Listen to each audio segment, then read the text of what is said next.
Nah, jadi kalau saya bicara tentang ibu, sesungguhnya ayah sudah masuk, karena tanpa ayah kita juga bukan apa-apa dan bukan siapa-siapa, walaupun jatah ayah sepertiga, sedangkan ibu lebih daripada itu. Man ahaqqun nas bi husni suhbati, siapa orang yang paling layak mendapatkan baktiku ya Rasulullah? Ummuka. Summa man, siapa lagi? Ummuka. Summa man, siapa lagi? Ummuka. Summa man, abuka. Itu yang menyusun itu Nabi SAW, bukan saya. Itu makanya ibumu, ibumu, ibumu, bapakmu. Kenapa Nabi 3 kali? Kenapa Nabi menyebut laki-laki 1 kali, perempuan 3 kali? Karena ibu mengandung, ibu melahirkan, ibu menyusukan. Siapa yang mau dapat 3 kali? Coba yang 3 ini. Mengandung, melahirkan, menyusukan. 3 ini belum bisa dilakukan oleh laki-laki dimanapun. Adapun merubah wajah sudah bisa. Makanya ada lady boy, wajah lady, betis boy. Tapi untuk mengandung tidak bisa. Ana Rahman, aku ini Rahman, kata Allah. Syaqaqtur rahim wa ja'altu lahu isman min ismi.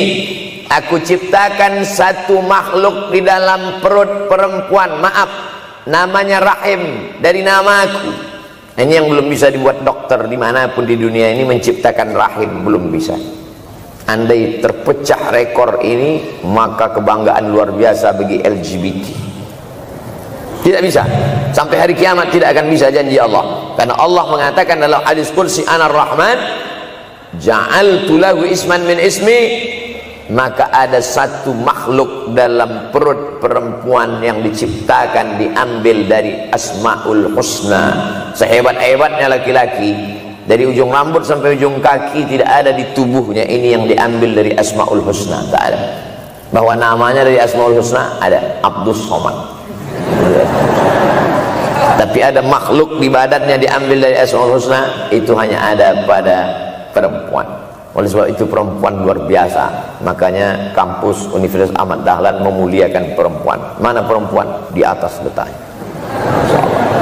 Makanya saya tidak terlalu berani mendongak ke atas. Begitu hebatnya perempuan.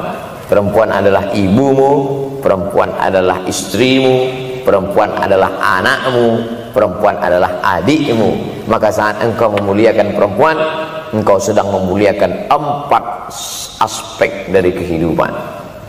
Ketika Nabi Muhammad SAW diutus Allah ke atas muka bumi ini, salah satunya adalah mengajarkan manusia bagaimana menempatkan pada posisinya.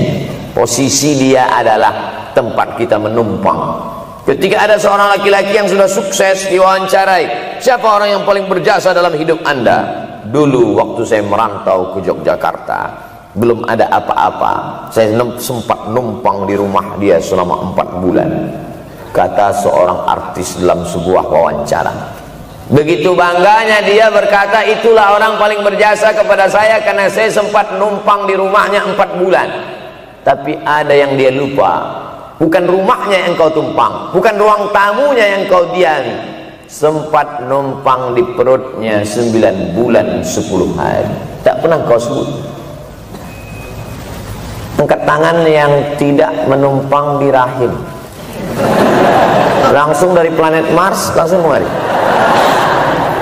Enggak ada. Mr. Bean yang kita semua sehebat apapun pernah menumpang di perutnya. Oleh sebab itu makanya dosa yang paling mengerikan adalah kalau ada orang jual sabu-sabu, peminum khamar, di dunianya bahagia, happy, senang. Itu Ustaz, pengedar narkoba, hidupnya aman, adem, ayam, tentram. Di akhirat azabnya baru diberikan Allah Subhanahu wa taala. Ada orang yang pelakor senior, tapi hidupnya di dunia senang-senang saja. Di akhirat nanti azabnya ditunda. Namanya istidraj. Istidraj diambil dari kata daraja, tertunda. Azab yang tertunda. Sudah jadi judul sinetron. azab yang tertunda. Tapi ada satu perbuatan dosa yang pasti di dunia dirasakan. Apa itu? Durhaka pada orang tua. Orang yang durhaka pada orang tua, di dunia dia tetap dapat, di akhirat dapat sekali lagi. Itu janji Rasulullah SAW. Lama hidup banyak dirasa, jauh berjalan banyak dilihat, lama jadi ustadz banyak yang curhat. Maka tidak satu dua itu saya lihat dalam kehidupan. Hebat, rezeki banyak melimpah ruah, tapi jauh dari kebahagiaan. Apa sebab? Janji Rasulullah SAW. Orang yang durhaka pada orang tua di dunia sudah dapat, di akhirat dapat lagi. Dapat. Di mana letak keadilan Allah? Kenapa di dunia sudah dapat, di akhirat dapat lagi? Yang di dunia itu baru DP-nya, di akhirat baru kau rasakan cash. Oleh sebab itu jangan pernah melawan pada orang tua. Jangan pernah melawan. Apapun kata dia, jurus menghadapi orang tua ini tidak banyak, 3 saja. Kalau dia marah-marah, kalau dia cerewet, kalau dia ngamuk-ngamuk, pertama diam. Pulang kampung marah dia. Saya bolak-balik kirim uang belanja, kenapa kamu IP-nya 2,0? Diam. Yang kedua, diam. Yang ketiga, diam. Kalau belum bisa membahagiakan, jangan susahkan dia. Kalau belum bisa menunjukkan prestasi, jangan susahkan hatinya. Jangan sampai belum ketemu dengan wajah kita pun dia sudah susah hati. Baru nama kita muncul di HP-nya, kumat darah tingginya. Bunyi handphone dia lihat nama kita di situ, langsung berubah detak jantung. Karena ternyata bukan nama kita di situ dia buat. Siapa? Troublemaker. Oleh sebab itu jangan susahkan orang tua. Saya tidak ujuk-ujuk langsung jadi ustadz. Saya sempat jadi mahasiswa terlama di dunia. Saya kuliah di Mesir tahun 1998 sampai 2002. 4 September 1998 menginjakkan kaki di Kairo. November pulang tahun 2002. Tidak pernah sekalipun saya menyusahkan orang tua saya. Tak pernah saya minta uang pada mereka. Sampai almarhumah emak saya bertanya, kau makan apa di sana? Makan nasi, saya bilang. Dari mana dapat uang? Beasiswa saya cukup, mak. 162 pon. 50 untuk makan, 50 untuk rumah, tinggal 62. 20 dibagi lagi untuk ongkos, 20 untuk buku, 20 disimpan, mana tahu demam sakit gak ada uang. Sampai pulang. Sampai akhirnya dia kasih tanya, gimana caranya ngirim uang supaya nanti di akhirat kalau Allah bertanya, pernah nggak ngirim uang? Pernah. Ya, saya tak mau menyusahkan. Saya menganggap kalau nanti saya minta hatinya susah, kalau nanti saya banyak minta saya tak bisa balas. Maka saya bukan berarti mengajak adik-adik tidak minta uang. Saya paham tak semuanya dapat beasiswa, artinya minta. Cuman kalau minta ya pulang nanti sampaikan ke orang tua, saya sudah dengar ceramah Ustaz Somad, maka saya tidak minta lagi, Mak. Tidak.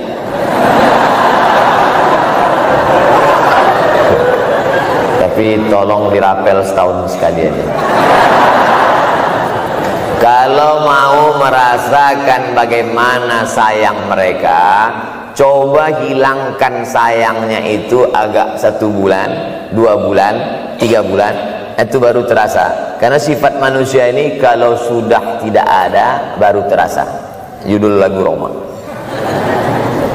Kalau dia masih ada di depan mata kita, masih dekat dengan kita, kita merasa dia biasa-biasa saja. Tapi kalau dia sudah tidak lagi ada, itu barulah.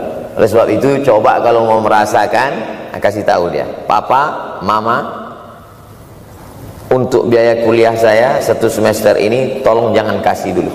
Saya mau jual koran dulu. Saya mau kerja di Dorsmir dulu. Saya mau kerja loper dulu. Saya mau susah-susah dulu. Seketika saat kita tahu susahnya itu, tetes peluh keringat, air mata, di situ baru kita tahu, oh ternyata perjuangan mereka ini luar biasa. Saya tidak bicara ceramah saja, tapi dalam kehidupan saya pribadi dulu saya laksanakan, saya pernah buat, saya pernah kerjakan, tapi tidak saya rencanakan itu saya harus begini, tidak. Memang bagian dari takdir hidup. Mungkin tidak minta uang itu karena jauh ke Mesir.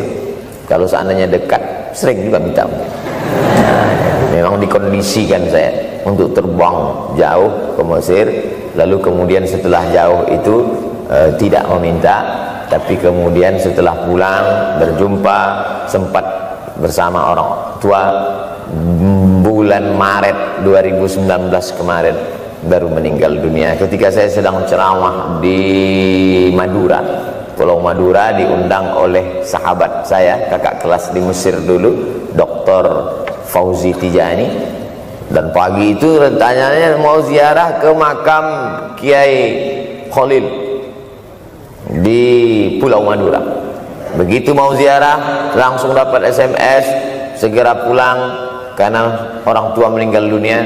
Akhirnya saya langsung ke airport Surabaya dan langsung pulang.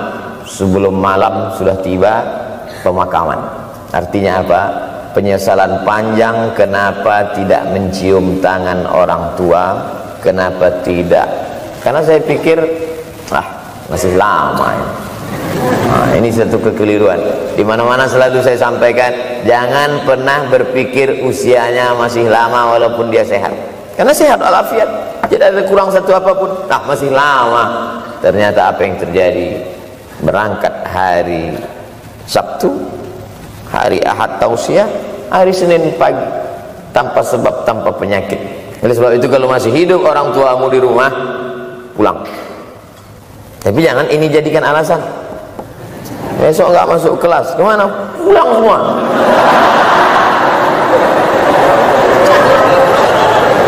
Pulang sesuai dengan kondisi, situasi dan keadaan. Pulang. Kalau masih bisa membahagiakan dia apa makanan kesukaannya, belikan. Suka makan apa dia, belikan. Itu yang dia inginkan.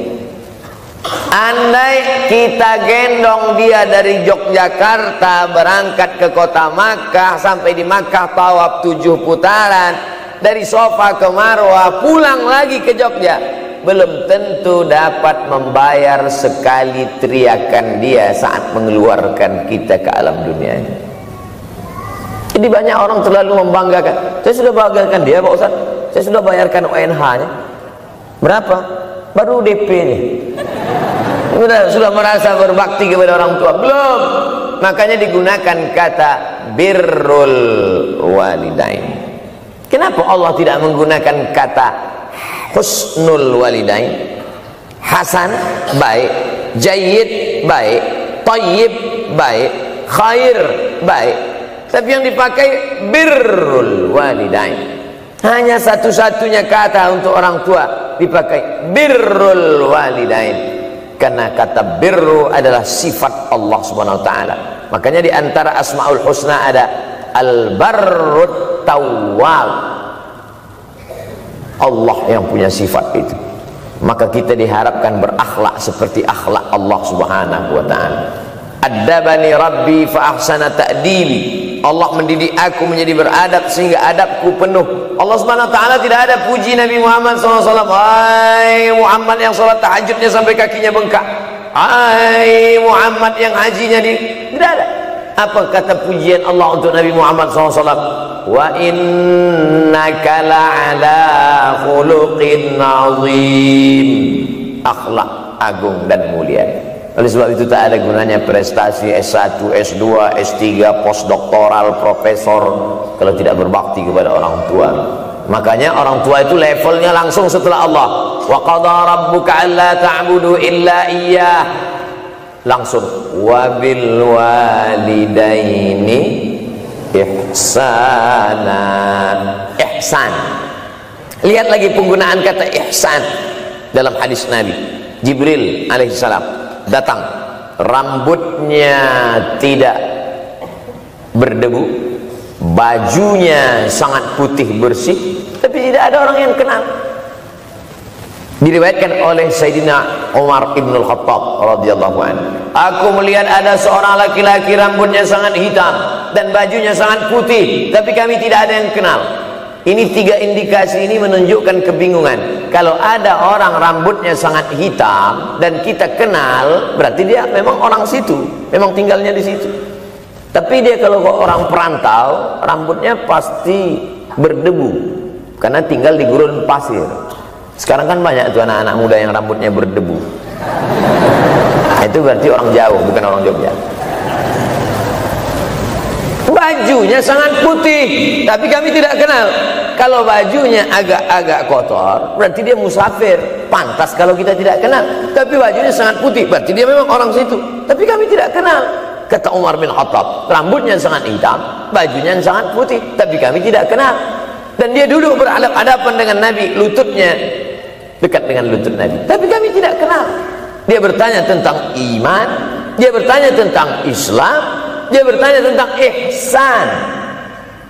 Setelah selesai baru Nabi bertanya, Umar, ya, kamu tahu siapa tadi yang datang bertanya tentang iman, Islam dan ihsan itu? Tidak, Jibril yu'allimukum dinakum. Tadi yang datang itu adalah Jibril alaihissalam. Orang selevel Umar bin Khattab tidak kenal Jibril. Ada orang Indonesia baru ketemu Jibril.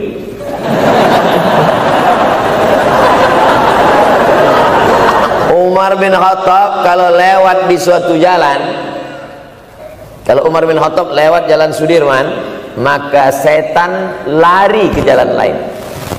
Ini ada orang satu perjalanan sama setan, ngaku kenal dengan Jibril alaihissalam. Makanya kalau baca hadis, satu hadis, tapi analisa dari hadis itu banyak sekali. Umar tidak kenal dengan Jibril kecuali setelah Nabi Muhammad SAW yang bercerita mengenalkan. Dari mana Nabi tahu?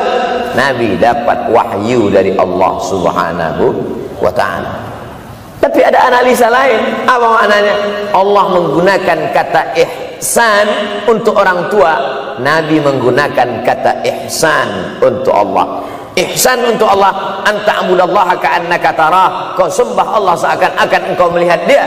Fa in lam takun tarah, kalau kau tidak bisa melihat dia, fa innahu yarak, sesungguhnya dia yang selalu melihatmu, tidak pernah putus. Ihsan, ihsan Allah kepada kita, tidak pernah putus pengawasan Allah. Bagaimana ihsan kita kepada orang tua? Tak pernah putus bakti walaupun dia sudah meninggal dunia. Makanya kita tetap membaca walaupun dia sudah masuk liang lahat, jam 2 malam bangun, Rabbil firli wali walidayya warhamhuma kama rabbayani shaghira. Nah, ada seorang sahabat Nabi namanya Sa'ad. Sa'ad sudah jadi bahasa Indonesia. Banyak juga orang Indonesia laki-laki sifat Sa'ad. Orangnya Sa'id, artinya bahagia. Sa'adah, kebahagiaan. Jenenge sapa? Angadah. Itu dari bahasa Arab. Sa'adatun, bahagia. Datanglah seorang laki-laki bernama Sa'ad menjumpai Nabi SAW. Ya Rasulullah, wahai Rasulullah, ummi matat, ibu saya sudah meninggal dunia. Afa atasaddaqu anha, kalau saya bersedekah kira-kira pahalanya sampai apa tidak untuk almarhumah ibu saya? Kata Nabi, tasaddaq, silakan engkau bersedekah. Ayu sadaqatu afdal, sedekah apa yang paling afdal? Saqiyul ma, memberi air minum. Memberi air minum, niatkan untuk almarhum almarhumah, kata Nabi, tasaddaq, silakan sedekah. Langsung tanpa pikir panjang, apa kata Sa'ad? Idzan ahfiru bi'ran, kalau begitu saya gali sumur sekarang juga, sumurnya saya wakafkan dengan niat almarhumah. Oleh sebab itu, yang orang tuanya sudah meninggal dunia, pulang dari sini jangan gali sumur, cukup telepon, assalamualaikum, sumur bor. Cari pondok pesantren yang kesulitan air, pergi ke kaki-kaki gunung, orang mencari air 1 jerigen mikul 5 km jalan. Di situ tempat minum lembu, kerbau, di situ juga mereka mengambil air. Cari, galikan, mengalir air sumur untuk mereka, mengalir pula sampai ke liang lahatnya. Itu bakti kita. Pulang dari sini, cari pondok pesantren, panti jompo, panti yatim. Assalamualaikum Bapak pimpinan yatim. Saya lihat ini kamar mandinya sedikit, orang antri banyak, keran air tidak ada. Gimana ini? Berapa lagi yang perlu sumur bor di sini? Kami perlu kira-kira 5. Insya Allah. Bapak mau bantu? Enggak, nanya-nanya aja. Nih, ini akan menolong di hadapan Allah Subhanahu wa Ta'ala. Tapi kalau dia masih hidup, masih ada, senangkan hatinya. Pulang dari Universitas Ahmad Dahlan Yogyakarta dengan membawa selembar kertas. Apa itu? Transkrip nilai semester ini IP 4. Siapa yang tidak bangga orang tua? Saya pulang dari Mesir, saya bawa ijazah LC. Satu lagi ijazah dari Maroko, MA. Ini mak, ijazah LC MA. Saya sudah lihat dia nampaknya tak bahagia. Karena dia dulu waktu saya kecil nyuruh saya, kamu mesti doktorandus. Itulah cita-cita ya dia yang tidak sampai. Saya mesti doktorandus. Di mana mau mencari titel doktorandus kan? LCMA. Saya bilang, mak, ini LCMA ini lebih hebat dari doktorandus. Artinya apa? Bahwa menyenangkan hati orang tua itu ketika hati dia terbuka, bahagia, disitulah pintu-pintu rezeki itu terbuka. Turun barokah-barokah itu. Buah kalau matang itu dijolok, jatuh. Dan menjatuhkan rahmat Allah itu, membuka pintu-pintu langit, mengetuk pintu-pintu rahmat dan ridha Allah dengan ridha orang tua. Makanya kata Nabi, ridha Allah fi ridhal walidain. Kalau Allah ridha, maka semua yang kau mau dia berikan.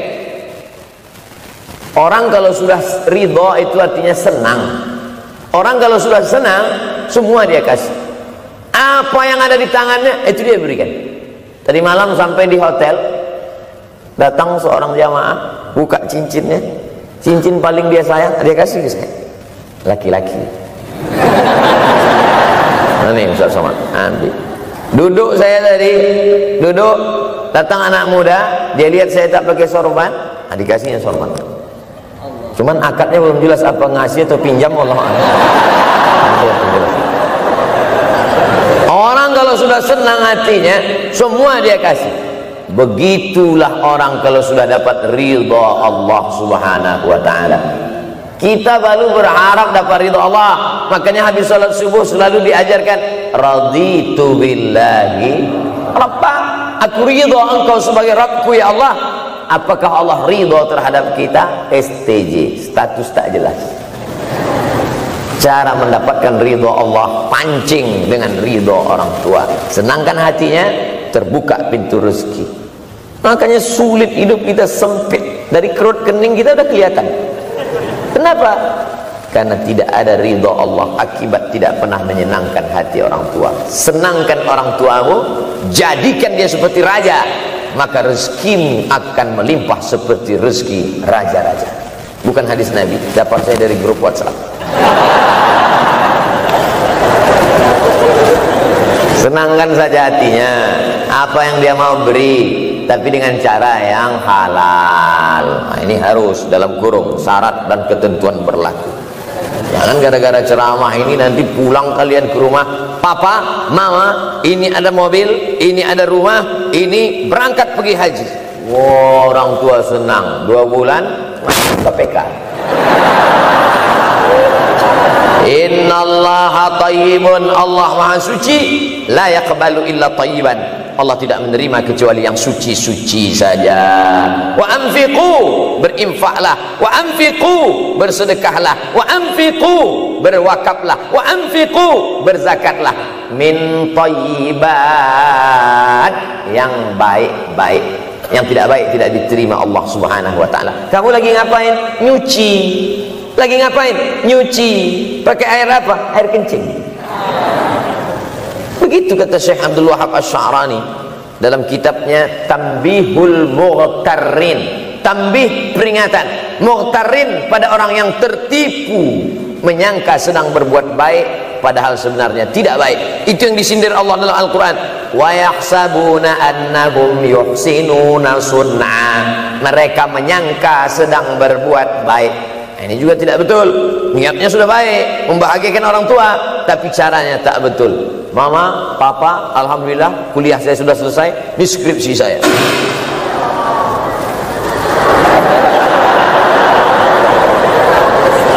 Masya Allah. Bayangkan kalau kiamat tiba-tiba terjadi. Begitulah agaknya terkejutnya kita. Kiamat terjadi tapi belum sempat berbakti kepada orang tua. Dosa belum sempat meminta maaf. Silap dan salah berapa kali kita kencing di kainnya yang bersih. Berapa kali dia tidak jadi tahajud gara-gara kita menangis dari Isya sampai subuh. Pakai pengawet nangisnya. Tapi kita tak pernah sadar itu. Kita menganggap kita di dunia ini dibesarkan angin. Kita menganggap kita ini bangsawan, bangsa yang hidup di awan.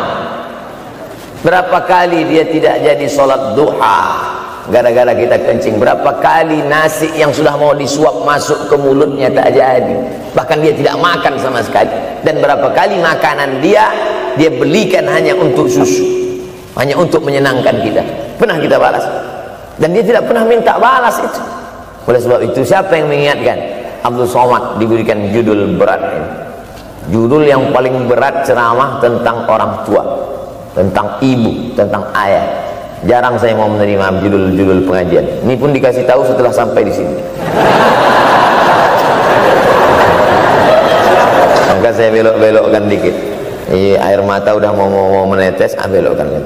Nanti kalau saya nangis di sini, siapa yang ceramah kalau saya nangis? Oleh sebab itu maka yang orang tuanya masih ada, beruntung dan bertua, bawakan dia rumah makan. Ada sahabat saya namanya Ustadz Lukman di Pontianak, bukan Kuntilanak. Mereka punya program namanya Bawa Ibu ke Rumah Makan. Keren nama programnya. Bawa orang tua ke rumah makan. Nanti hari libur adik-adik, anak-anakku sekalian libur, bawa ayah, bawa ibu ke rumah makan. Ketika Ustadz Lukman cerita itu ke saya, Ustadz Somad, kita punya program baru nih. Apa nama programnya Ustadz? Bawa ibu ke rumah makan. Alhamdulillah Ustadz Lukman, seluruh rumah makan di Pekanbaru tempat tinggal saya itu, semua sudah saya bawa. Emak almarhumah saya bawa sup tunjang, saya bawa rendang, saya bawa goreng ayam, saya bawa goreng puyuh, saya bawa. Cuman ada rumah makan ular sawah itu yang tak saya bawa sehingga. Lain dari itu sudah saya bawa. Tak ada penyesalan dalam hati, senangkan hatinya. Apa pakaian yang dia suka?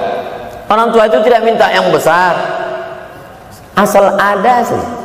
Pulang dari Yogyakarta sampai ke rumah, ini tadi ada nampak sedikit tanda terkenang. Kalau banyak makan sendiri. Ketika dia senang melihat itu, bahagia hatinya, nampak senyum di tepi bibirnya, pada saat itulah rahmat Allah terbuka. Pada saat itulah ridha Allah datang. Mengapa sulit mencari pekerjaan? Mengapa payah mencari penghidupan? Salah satu yang mempersempit ridha Allah itu adalah karena tidak berbakti kepada orang tua. Oleh sebab itu maka judul tema yang diberikan birrul walidain, berbakti kepada orang tua, bahagiakan. Ini ada juga ini anak-anak yang sudah sukses ini, papa, mama sudah meninggal, papa jangan risau, silakan terbang ke Yogyakarta, ada adik di sana. Silakan terbang ke Surabaya, ada kakak di sana. Silakan terbang ke Kuala Lumpur, ada keluarga di sana. Jangan hiraukan. Kata bapaknya, kalian terbangku saja kalian pikirkan. Kemana aku hinggap tak kalian pikirkan. Ada sebagian orang ketika ibunya meninggal dunia, marah dia, mengamuk dia anggap kebahagiaan itu sudah hilang, padahal membahagiakan orang tua dua-dua adalah tanggung jawab kita. Kalau dua-duanya sudah tidak ada Pak Ustaz, masih ada keluarga. Ada keluarga. Al-khalah bimasabatil saudara ibu, kakak ibu, adik ibu, sama seperti ibu. Sambung lagi silaturahim, buat dia senang, buat dia bahagia. Man ahabba yubsatalahu fi rizqihi, siapa yang mau lapang rezekinya, wa yunsa'alahu fi asarihi, dipanjangkan umurnya, falyasil rahimahu, hendaklah dia menyambung tali silaturahim.